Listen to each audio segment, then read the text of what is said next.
Monsieur le Président, merci. Les 15 rapports que vous nous proposez d'approuver aujourd'hui sont la première manifestation concrète de l'adoption, dans la confusion, du pacte de cohérence métropolitain en décembre 2015. Pour mémoire, le pacte de cohérence métropolitain aurait dû avoir pour ambition de tracer une perspective d'organisation, de gouvernance et d'articulation entre les communes et la métropole sur 5 ans, soit à l'échéance du mandat. À la place de ce débat politique au sens noble du terme, votre prédécesseur avait fait le choix, pour ne froisser personne, de proposer un savant équilibre pour que chacun puisse l'interpréter à souhait. Le pacte proposait donc 21 champs d'expérimentation visant à mieux coordonner les actions de la commune et de la métropole, à développer des synergies, à développer des coopérations, à mobiliser conjointement métropole et commune sur certaines actions précises.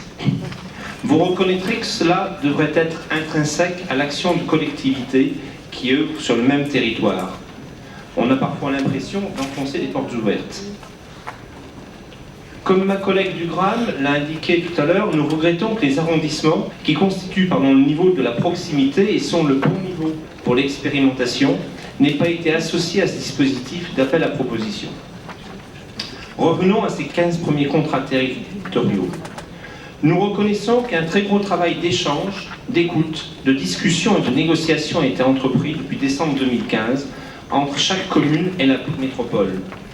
Nous souhaitons remercier Renaud Georges ainsi que les services métropolitains et municipaux.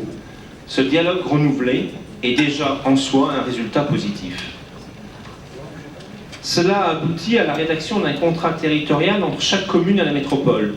Pour chaque proposition, un comité de pilotage est mis en place, les enjeux et objectifs sont rappelés, l'action est décrite, les engagements réciproques sont listés et les modalités de suivi et d'évaluation sont indiquées.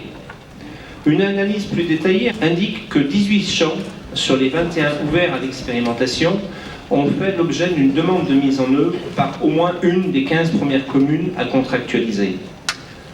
En l'état actuel, seules les 3 propositions dont l'objectif était une délégation de compétences de la commune vers la métropole ou de la métropole vers la commune n'ont pas été activées. C'est dommage, mais cela est certainement le reflet de la crainte des communes de s'engager dans cette voie. C'est à notre sens symptomatique d'un problème de confiance, d'un problème vis-à-vis d'une gouvernance pas assez ouverte et respectueuse.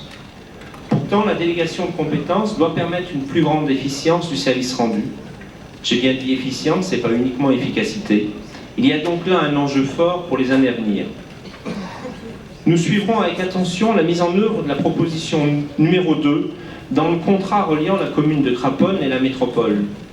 En effet, la commune fait preuve de volontarisme, car sans aller jusqu'à la délégation de compétences, elle souhaite apporter une réponse, je cite, unique, lisible, coordonnée entre le personnel d'accueil de la maison de la métropole et de la commune CCAS. Elle souhaite s'engager dans le rapprochement des équipes d'accueil des différentes structures sociales et étudier la mise en place d'un lieu d'accueil social commun. Cette voie paraît prometteuse, pragmatique, et le résultat de cette expérimentation sera très intéressant pour l'avenir. Au-delà de cet exemple, la mise en œuvre de ces expérimentations ressemble parfois à une usine à gaz. Beaucoup d'énergie pour peu de résultats concrets, au moins à court terme. Ceci étant, nous voulons croire que nous allons dans le bon sens. Cette étape de renforcement du dialogue et de la coopération est probablement nécessaire pour une meilleure connaissance mutuelle, devant aboutir à une plus grande intégration des politiques. Aussi, la partie suivi et évaluation des actions est pour nous essentielle. Renaud Georges nous a indiqué en commission qu'il y aura un rapport d'activité pour chaque commune fin 2018, puis un autre fin 2019. Nous vous demandons, Monsieur le Président, la plus grande transparence sur ces points d'étape, car c'est à partir de ces éléments que nous pourrons construire collectivement une nouvelle organisation pour notre collectivité et une meilleure articulation entre communes et métropoles.